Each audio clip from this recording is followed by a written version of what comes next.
Elisa and I am the Scrappy Wife behind scrappywife.com, and today I have a pretty quick organization video for you. I wanted to talk about how I like to store my 12 by 12 paper. I know a lot of us end up with a lot of gorgeous 12 by 12 paper, whether we get it in paper packs or just pick up pieces here and there, and it can accumulate really, really fast.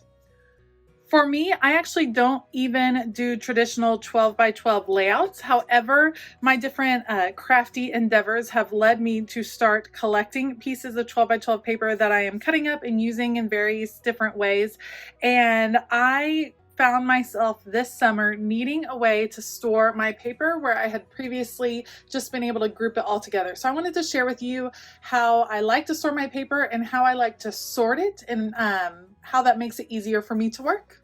Let's first talk about scraps. I actually have a whole video on how I created these pockets to hold my scraps. I always sort my scraps by color. So I have black and red, orange, yellow, orange and yellow together, green, blue, pink and purple together, white, brown, and then some rainbow pieces right here. Sorting my scraps by color makes it really easy for me to choose one of these folders. And if I'm looking for a scrap, it's most likely to complete a project, to do something really specific with. So I already know what color I have in mind. So it just makes it easier for these to be stored by color. I always thought that as my 12 by 12 paper collection expanded that I would also store by color because I'm all about all things rainbow, but that ended up changing. Let me show you how I store my 12 by 12 paper.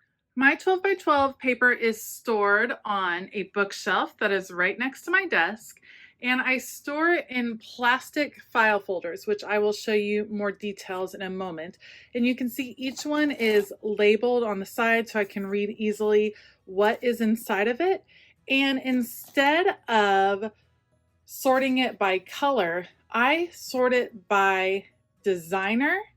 And then I have a couple of miscellaneous or kind of more general groupings that I can show you guys, but this has been really helpful for me, and I'll share with you why I decided to keep them sorted by designer, and it might make you kind of rethink how you're sorting your 12 by 12 paper as well.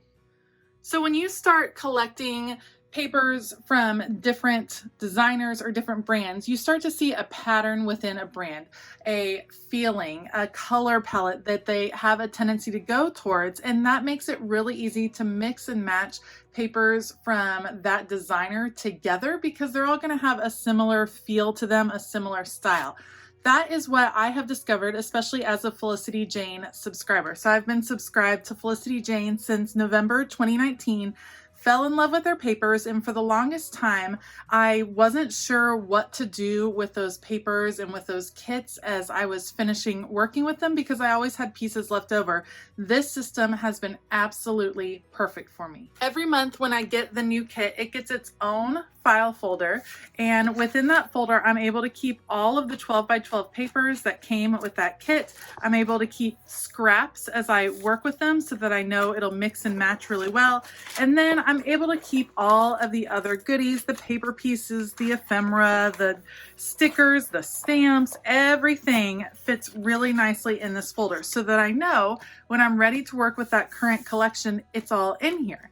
As the month comes to an end and I'm getting a new collection in the mail, I go through this and I disperse the pieces. I have all the 12 by 12 papers and I'll show you how those are organized in places for stamps and stickers and things like that.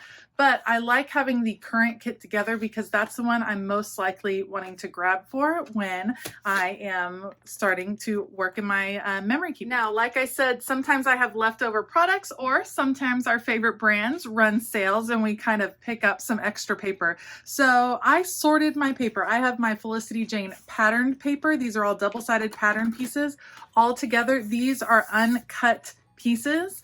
And then I have my solids, Felicity Jane solid colors. Not as many of these because of course I tend to use these a little bit more, but they're all together so I can easily grab them. And then I have my Felicity Jane scrap folder. So I don't sort my Felicity Jane scraps into the other folders until they get small enough to where I don't necessarily use them for Felicity Jane only products. I just like having them here because I know they're going to mix and match really well. These folders have come in so handy because it lets me know when my stash is getting too large. I don't plan on expanding to more than one folder, so once this is full and won't handle any, then it might be time to stop a subscription or put it on pause for a little bit, just so that you can make sure you're using the things in your craft room. I actually do the same system for the other subscription that I am a part of, which is Hip Kit Clubs. So I have the current kit, all of the papers that come with that kit, and all of the goodies all mixed in here. Here's my scraps from Hip Kit Club that I've used, and these are a little bit more diverse, I guess, because they pull from different designers, but I like having them all in one place. And these are the Hip Kit Club papers that I have not used yet, and some of those I purchased in sales and things like that. So I will eventually have a folder for solid colored paper from Hip Kit Club as I start receiving that particular subscription.